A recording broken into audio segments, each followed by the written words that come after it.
It's lucky I'm more mistrusting of people than you, my friend, else you'd be dead." Harkin continued to pull the trigger until all the empty chambers were discharged. I just looked at Harkin, but his expression did not change. It was constant throughout, despite the fact he would have killed me if there had been bullets in that gun. The leader whispered to someone, and Harkin was dragged off, still making no sound.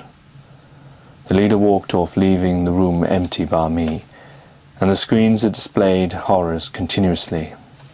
I sat on the floor and contemplated my existence, contemplated the very fact that someone I had put my trust in had let me down. When I thought I had a friend in him, and yet on the floor the gun lay, his betrayal.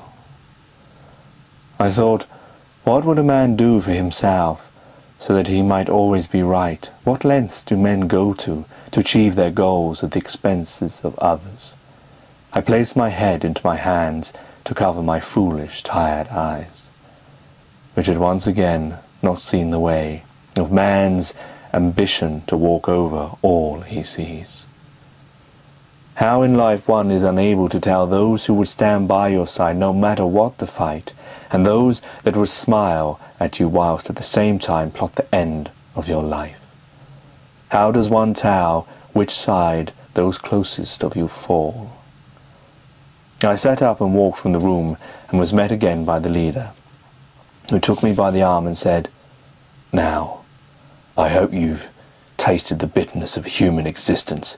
Maybe now you can stomach what I have to show you, before you wish to join." Join, I thought. What is this he wishes of me? Must one now sign up to join the human race? He pulled me all the way into the kitchens and pointed to a plate in front of me. I picked it up and ate from it. It was strange, I must admit, the way in which he offered me food, but I was hungry, so did not refuse despite his lack of courtesy. "I thought you were hungry. Like it?" I said yes. Then he took me around the corner, and on the floor of the side of the kitchen lay a pile of dead bodies, with a silver knife stuck in them. I looked again and noticed that it looked as if the knife had been used to pull off the meat from the bones of these dead human beings. And then it struck me as I looked back at my plate. I rushed to the stove where the pan was boiling and took a look inside it, and there I saw human remains. "It's all minced up. You wouldn't tell otherwise. We don't show everyone else. They'd starve." "You eat the dead?" "Please don't bring your morality superiority here. I have no need for it. Anyway, you'll give yourself indigestion." "We have no choice. You've already crossed our larder outside."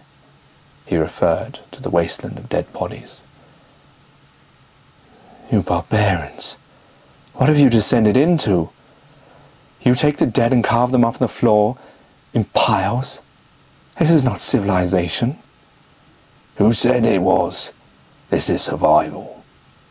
"Survival? Eating human beings?" "They are dead and surplus now. Would you bury them instead?" "They have good proteins, good for you. You've seen everyone here. Don't tell me they don't look healthy." "This isn't the way. What will you tell the children? Will they eat their parents and siblings without the knowledge? What is this cruelty? What have you become? What have you become?" I looked again at the pile of human bodies in the corner, a pool of congealed blood stuck to the floor of the bodies. I noticed inside worms and flies feasting on the dead remains that should be buried, not consumed. I looked again at the leader, Max Ingram, and my stomach heaved, and the load of food I had ingested came up over his chest. I bent over, and my stomach forced the rest out of me, and I coughed so hard I thought my ribs would break. So much so, water from my eyes ran down my cheeks. There on the floor in front of my eyes was the human meat I had consumed unbeknown to me. It only felt right that I had to suffer to bring it up again. The leader pulled my arm, and I was taken to a great hall, which had sleeping bags on the further side, and to the end was a chair by a huge dining table. He sat himself on the tall chair which towered way above me, and he looked down upon me as if he was some kind of god. But I had seen what his actions were, and they sickened me. I could no longer look him in the eye. I felt pure disgust for him. I no longer even considered him a fellow human being. Never in my life had such a feeling descend upon me as it did now. I could have no part in their survival. I would have to leave them. I would not stand by such a people whose only future was to descend backwards. What worth of such a living? It was better to die a man of honour than to survive a beastly existence. The leader clapped his hands, and his latest freak show came on. 2 men wheeled a man who was strapped to a long device. "Allow me to introduce to you my brother. He feels the same way you do, won't he either? He feels above all this. And so I feel it my duty as leader of these people to punish him. Why should one man's word be above that which all agree upon?" "But who made you leader?" I shouted out in anger, as I saw his poor brother's face, tired with agony.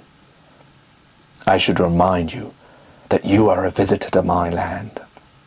For your information, I was elected into the position by all here. I believe, if I'm not mistaken, every one of my citizens voted me into this position in a true and fair election, and thus I am the law, and so it be." "Then you would punish your brother like this, your own flesh and blood, and when he is dead, will you also eat him as you have the other nameless people?" "Why should you presume otherwise? It is not his flesh that I have a disliking for. It is his mind, his soul, his moral indignation of the life we all lead here in order to survive. If that is your choice, then so be it. I wish that another way would come, but if you feel more pleasure in my death than in my life, dear brother, then let it be. Let it be so," came the soft and gravelly words of his brother, strapped to a device which seemed to be sending small doses of electricity throughout his body.